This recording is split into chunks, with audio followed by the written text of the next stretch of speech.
प्यारे दोस्तों, एक मरतबा एक शख्स अल्लाह तबारक ताला के प्यारे नबी हज़रत मोहम्मद सल्लल्लाहु अलैहि वसल्लम की बारगाह में हाजिर हुआ और अर्ज करने लगा कि या रसूलल्लाह, मुझसे एक बहुत बड़ी गलती हो गई है। मैंने रोजे की हालत में अपनी बीवी के साथ हम बिस्तरी कर ली है, अब मैं क्या करूं? उसके बाद अल्लाह तबारक ताला के प्यारे नबी हज़रत मोहम्मद सल्लल्लाहु अलैहि वसल्लम ने उस शख्स के साथ जो कुछ भी किया उसके बारे में जानकर आप भी हैरान व परेशान हो जाएंगे। और दोस्तों, इसके अलावा आपको ये भी बताएंगे कि रमज़ान अल मुबारक में अपनी बीवी के साथ हम बिस्तरी करने से कौन सा सवाब मिलता है। जैसा कि आप सब जानते हैं कि रमज़ान अल मुबारक में बीवी के साथ हम बिस्तरी करना जायज़ नहीं है। रोज़े की हालत में खाना पीना और बीवी से मिलना नाजायज़ है। मतलब ये नहीं कि आप पूरे रमज़ान अल मुबारक के महीने में अपनी बीवी के साथ हम बिस्तरी नहीं कर सकते। आप अफ्तारी के बाद से लेकर सहरी करने से पहले तक ऐसा कर सकते हैं, सिर्फ रोज़े की हालत में बीवी के साथ हम बिस्तरी नहीं कर सकते। नाज़रीन करामी, एक मरतबा एक शख्स अल्लाह तबारक ताला के प्यारे नबी हज़रत मोहम्मद सल्लल्लाहु अलैहि वसल्लम के पास हाजिर हुआ और आकर बेतहाशा रोने लगा।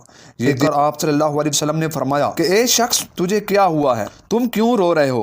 तो ये सुनकर वो शख्स कहने लगा, या रसूलल्लाह, मैं बर्बाद हो गया हूँ, मुझसे एक बहुत बड़ा गुनाह हो गया है, अब मुझे पछतावा हो रहा है कि मैं ये क्या कर बैठा। ए अल्लाह के प्यारे नबी, मैं अल्लाह के अजाब से डर रहा हूँ, आप कुछ ऐसा फरमा दीजिए कि मेरी बख्शिश हो जाए और मेरा ये गुनाह अल्लाह तबारक ताला की बारगाह में माफ़ हो जाए। ये सुनकर नबी करीम सल्लल्लाहु अलैहि वसल्लम ने पूछा, ए शख्स, तूने ऐसा ही कौन सा गुनाह कर दिया है कि जिससे तू इतना रो रहा है? ये सुनकर वो शख्स कहने लगा, या रसूलल्लाह, मैंने रोज़े की हालत में अपनी बीवी के साथ हम बिस्तरी कर ली है, यानी मैं रोज़े की हालत में था और मैंने अपनी बीवी के साथ सोबत कर ली है। तो ये सुनकर नबी करीम सल्लल्लाहु अलैहि वसल्लम गमज़दा हो गए और फरमाने लगे कि ए शख्स, तूने ये क्या कर दिया है? तुझे मालूम है कि रोज़े की हालत में बीवी के साथ हम बिस्तरी करना जायज़ नहीं है।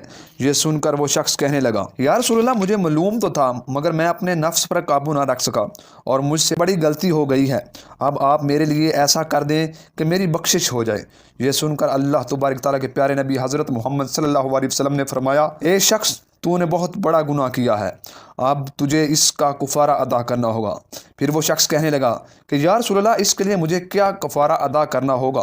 तो अल्लाह तबारक ताला के प्यारे नबी ने फरमाया, ए शख्स, इसके लिए तुझे एक ग़ुलाम को आज़ाद करना होगा, यानी तुम किसी एक ग़ुलाम को ख़रीदो और फिर उसे आज़ाद कर दो, तुम्हारे इस गुनाह का कफ़ारा यही होगा। ये सुनकर वो शख्स हैरान हुआ और कहने लगा, या रसूलल्लाह, मुझे तो खुद किसी ने खरीद कर आज़ाद किया है, फिर मैं किस तरह खरीद कर किसी ग़ुलाम को आज़ाद करवा सकता हूँ? मेरे पास इतना माल नहीं कि मैं किसी ग़ुलाम को आज़ाद करवा सकूँ। अल्लाह तबारक ताला के नबी ने फरमाया, ए शख्स, चलो कोई बात नहीं, अगर तुम किसी ग़ुलाम को आज़ाद नहीं करवा सकते तो तुम ऐसा करो कि तुम लगातार 60 रोज़े रख लो, मगर याद रखना कि रोज़े लगातार होने चाहिए, ये रोज़ा नहीं छूटना चाहिए। अगर बीच में कभी कोई एक रोज़ा भी छूट जाए तो फिर से तुम्हें पूरे 60 रोज़े रखने होंगे। अगर तुमने ऐसा कर लिया तो तुम्हारा ये गुनाह अल्लाह तबारक ताला की बारगाह में माफ़ हो जाएगा और तुम्हारी बीवी तुम पर हलाल हो जाएगी। ये सुनकर वो शख्स फिर से हैरान हुआ और कहने लगा, या रसूलल्लाह, मेरे एक रोज़े का ये हाल है कि मैं दिन में भी नफ्स पर काबू ना रख सका, तो फिर लगातार 60 रोज़े कैसे रख सकता हूँ? ए अल्लाह के नबी, मैं ये काम भी नहीं कर पाऊँगा, मेरे अंदर इतनी कुव्वत नहीं है कि मैं लगातार 60 रोज़े रख पाऊँगा, इसलिए या रसूलल्लाह, आप मुझे कुछ और फरमा दीजिए। ये सुनकर अल्लाह तबारक ताला के नबी मुस्कुरा दिए और कहने लगे कि ए शख्स, अगर तुम ऐसा भी नहीं कर सकते, हमारे पास एक और रास्ता है। अगर तुम किसी गुलाम को भी आज़ाद नहीं करवा सकते और ना ही तुम 60 रोज़े रख सकते हो, ऐसा करो कि 60 मस्कीनों को, यानी 60 गरीब लोगों को पेट भर कर खाना खिला दो, तुम्हारा कुफारा अदा हो जाएगा और तुम्हारी बीवी तुम पर हलाल हो जाएगी। यह सुनकर फिर वो शख्स अर्ज करने लगा कि या रसूलल्लाह, मेरे घर में खाने के लिए कुछ भी नहीं है। हमारी तो ये हालत है कि अगर हमें सुबह को खाना मिल जाए तो शाम को भूखा सोना पड़ता है, और अगर शाम को मिल जाए तो सुबह को भूखा रहना पड़ता है। मैं 60 मस्कीनों को कैसे खाना खिला सकता हूँ? ये सुनकर अल्लाह तबारक ताला के नबी हज़रत मोहम्मद सल्लल्लाहु अलैहि वसल्लम ने फरमाया कि ए शख्स, अगर तुम्हारी ताकत 60 मस्कीन लोगों को अकेटा खाना खिलाना नहीं तो तुम ऐसा करो कि रोज़ाना एक मस्कीन को खाना खिला दिया करो। 60 दिनों में तुम 60 मस्कीनों को खाना खिला दो और फिर जाकर तुम अपनी बीवी से मिलो, मगर ये याद रखना, जब तक तुम 60 गरीब लोगों को खाना नहीं खिला लेते तब तक तुम अपनी बीवी के पास नहीं जा सकते। ये सुनकर वो शख्स और परेशान हो गया और कहने लगा कि या रसूलल्लाह, मेरे घर में एक वक्त का खाना मौजूद नहीं है, پھر میں کیسے کسی کو روزانہ کھانا کھلا سکتا ہوں؟ مجھ سے یہ کام بھی نہیں ہو پائے گا۔ یہ سن کر پھر اللہ تبارک تعالیٰ کے نبی نے فرمایا کہ اے شخص، پھر تو کوئی اور طریقہ بھی نہیں بچا، تم کوئی ان ہی کاموں میں سے کسی ایک کام کو کرنا ہوگا۔ یہ سن کر وہ شخص عرض کرنے لگا کہ یا رسول اللہ، میرے اندر ان تینوں ہی کاموں کو کرنے کی طاقت نہیں ہے، آپ مجھے کچھ اور راستہ بتائیے جس سے میرا یہ گناہ معاف ہو جائے۔ یہ دیکھ کر پھر آپ صلی اللہ علیہ وسلم نے فرمایا کہ چلو میں تمام صحابہ کرام سے چندہ کرواتا ہوں۔ پھر اللہ تبارک تعالیٰ کے نبی کھڑے ہوئے اور سامنے بہت سارے لوگ بیٹھے ہوئے تھے۔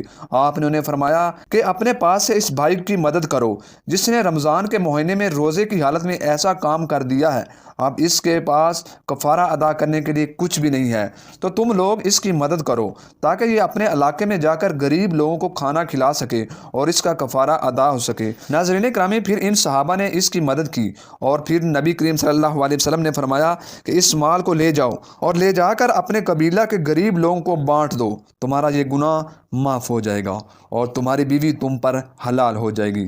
یہ سن کر وہ شخص کہنے لگا کہ یا رسول اللہ، میرے پورے علاقے میں مجھ سے بڑا غریب کوئی بھی نہیں ہے۔ یہ سن کر تمام صحابہ اکرام کو ہنسی آئی اور سارے لوگ ہنس پڑے اور اللہ کے نبی مسکرا دیے کہ اے شخص، اگر تمہارے علاقے میں تم سے بڑا کوئی غریب نہیں تو پھر تم ایسا کرو کہ تم جاؤ اور یہ مال کھا لو اور اپنے بچوں کو بھی کھلا دو، تمہارا کفارہ ادا ہو جائے گا، تمہاری بیوی تم پر حلال ہو جائے گی۔ محترم پیارے دوستو، اس طرح اسلام ہر بات کا راستہ نکالتا ہے، یعنی کہ اسلام میں ہر مسئلے کا حل موجود ہے۔ اور جہاں تک بات ہے کہ رمضان المبارک میں بیوی کے ساتھ ہم بستری کرنا جائز ہے یا ناجائز، تو دوستو رمضان کی راتوں میں یہ جائز ہے، مگر یہ طلوع فجر تک رہتا ہے، اگر فجر طلوع ہو گئی تو یہ حرام ہو جائے گا۔ جی دوستو، یہ تھی ہماری آج کی ویڈیو۔ امید کرتا ہوں کہ یہ ویڈیو آپ کو ضرور پسند آئی ہوگی۔